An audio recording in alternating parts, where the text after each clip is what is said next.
The next set of adjustments that we're going to look at here in Photoshop are the shadows and highlights and HDR toning.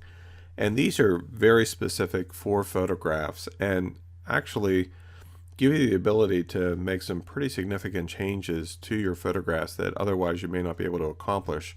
First, we're going to look at shadows and highlights. And the default setting here in Photoshop is to boost the shadows by 35%. And you'll notice that if I turn off the preview, it's affecting primarily just the shadow areas of the image. You can also darken the highlights here by a little bit just by moving the slider. I typically tend to drop this amount down to around 20 to 25%, but it's a way of increasing the shadows in a positive way so that it brings out additional detail in those areas that otherwise you may not be able to target. You'll notice that the mid-tone colors like the sky and most of the rock are virtually unaffected, just some of the darker areas of the rock. Now, you want to be careful when using this control and the next one as well, because it's very easy to push your photograph too far to where it looks unnatural, and unless you're after that effect. Now, this particular control does have more options. You'll notice here it says show more options, and it just gives you, it's the same controls basically expanded out in a really big way. So with the shadows, instead of the basic slider, you can control the tonal width, which is how it affects and interacts with the pixels in that range. Radius, again, is kind of like if you're adjusting the shadow pixels at, say, 0, the radius will expand it out to 30 or 50. You'll notice if I move the slider to the right, things start to get darker, more contrasty versus to the left. So it's kind of just how the calculations are made related to the photograph. Same with tonal width. You notice that it gets brighter or darker based on the slider, and it's only affecting the shadow. You can do the same thing with the highlights. You can even adjust the colors here at this level. It's a subtle adjustment. I don't know if you can even see it. You'll notice that the reds are slightly increasing the more I move it to the right. So you can really fine-tune your image in some pretty cool ways, especially related specifically to shadows and highlight areas, to enhance those particular regions. And the reason why it targets those regions primarily is that the sensors that are in our camera do really good with the mid-tone range, but it's usually in those exposures, which are primarily targeting the midtones, that the highlights and the shadows often go to the extreme one way or the other. And so this particular adjustment gives us the ability to pull some of that data back in and rebalance the photograph to how it actually appeared when we viewed the scene with our eyes. The next adjustment is HDR toning, and it does essentially the same thing at a much higher level. And I usually, when I use this, which isn't very often, I just stay with the default preset and then make adjustments accordingly. Essentially what's happening behind the scenes here is that you have your original photo. Then the program seamlessly creates two additional versions, one that's overexposed, one that's underexposed, and then overlays those three together to give you a greater dynamic range of exposure. So you notice where we're able to bring out a lot more detail in the shadow and in the highlights, and we can control how those blend together. You'll notice here where it says edge glow. So edge glow, one of those layers is actually out of focus, that it applies to that, and it affects the exposure in some pretty cool ways. It helps get rid of a lot of extra noise that may be introduced into the image. And you notice if I move the slider to the left, look what happens to the rocks here versus to the right. You can see the changes that are happening. And you also can control the strength, which you'll notice that by increasing the strength, it's actually starting to sharpen the image. So there's a lot of behind the scenes math that's going on, but it's a fairly quick way to enhance your image and bring out some of those shadow details and highlights and boost color all simultaneously. Now, this same effect can be achieved by taking multiple pictures in camera and combining them together into one. This is kind of a cheat to mimic that effect, but in many cases, depending on your photograph, it can be very effective. Next, we have desaturate, and it's exactly what you think it is. When I click on it, it takes your color image and removes all the color out of it to just black and white. However, you'll notice that if we go up to image mode, the image is still RGB. So while it does remove the color from the image, it doesn't change it into a grayscale image, and that can be significant. Okay, especially if you're outputting in certain scenarios like for print. You're going to get a much richer looking image or photograph if it's RGB or CMYK and grayscale versus if you just converted it to grayscale. Okay, so let me undo that and let's take a look at the next adjustment. The next adjustment is match color. And match color is probably one that you won't likely use much.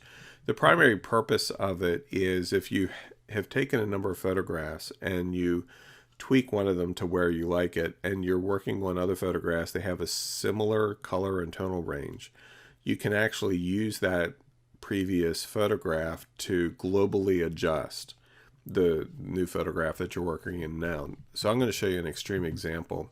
You'll notice here at the bottom it says source. So I'm going to, and the current source is none. So I'm going to actually choose the sunset image that we had of the windmill earlier as my source image, and watch what happens.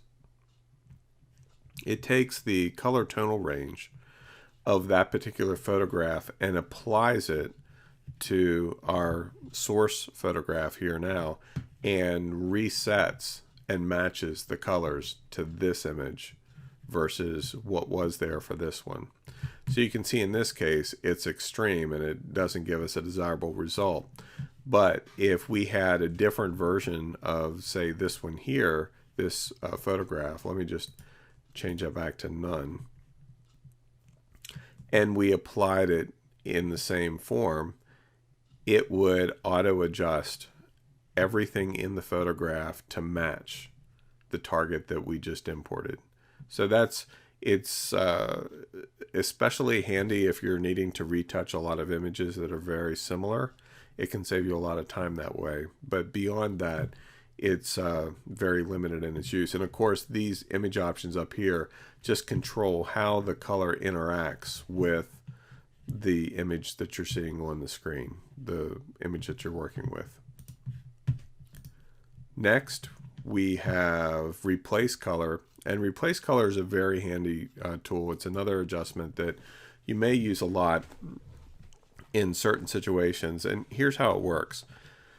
You select an area that you want to affect. Like, let's say we want to adjust the sky and replace the color from its kind of drab blue gray that exists right now. So I'm going to sample that, and you'll notice here that it highlights in reverse in this area here.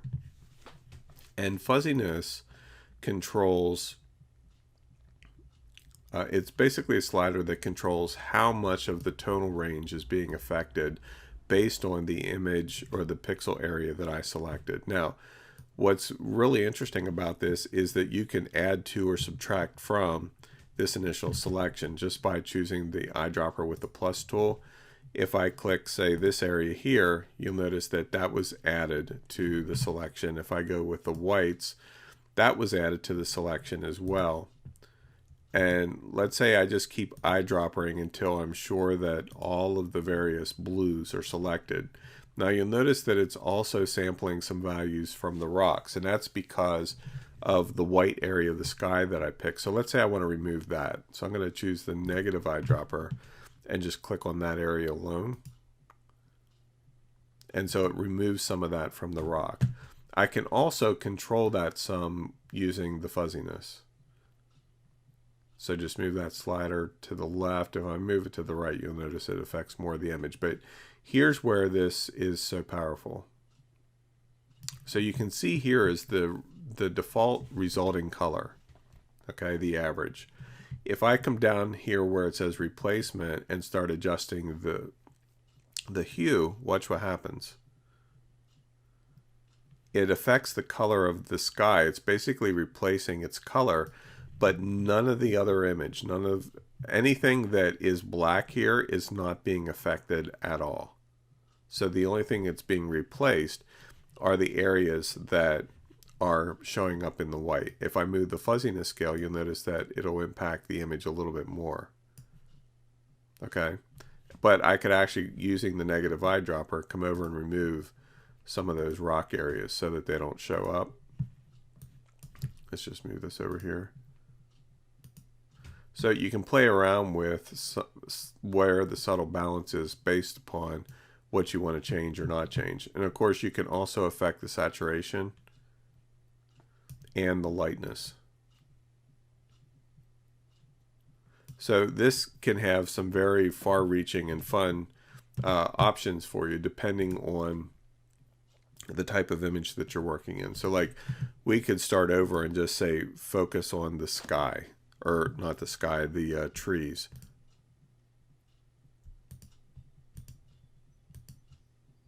And by the way, you can also turn your eyedropper into a plus by holding the shift key down. Notice how it turns into the plus by me holding the shift key down, or I can select it here.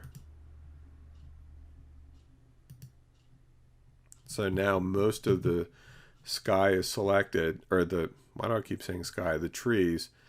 And you'll notice that there's some green in this area too, from moss and stuff. That's why that also showed up. So now I can literally change the color of the trees to any other color, and it's not affecting anything else in the scene except for the areas where there is green. So you can see how this could be really effective. You could actually use it, like if we switch over here to Dexter's Lab and choose adjustments, replace color, I can select just the yellow and increase the fuzziness to make sure that I get just the yellow, and then come down here to hue, and as I move the slider I can change his hair to pretty much anything that I want. And the more I increase the slider, the more it gets rid of the outlining that's happening. So it's a very powerful tool that can be used in a lot of different ways. And then we could also bring it up again and change the color of his gloves.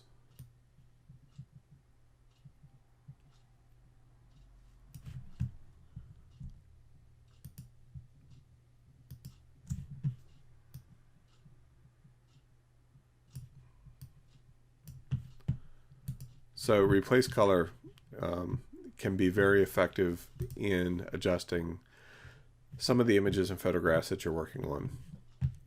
The last one that we're going to take a look at here is, let's go back to our picture here, is equalize. And equalize really doesn't give you any controls. It just reads the image and decides, this is what I think looks best overall.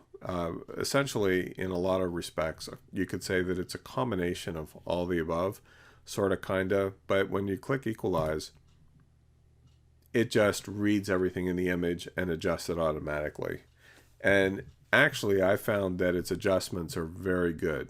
This actually is a very appealing looking end result, and we can compare it to the original. You can see it's pretty dramatically different. And so, like, all the adjustments that I made over the course of us going through the adjustment tools, let's go back here to the original and apply equalize again.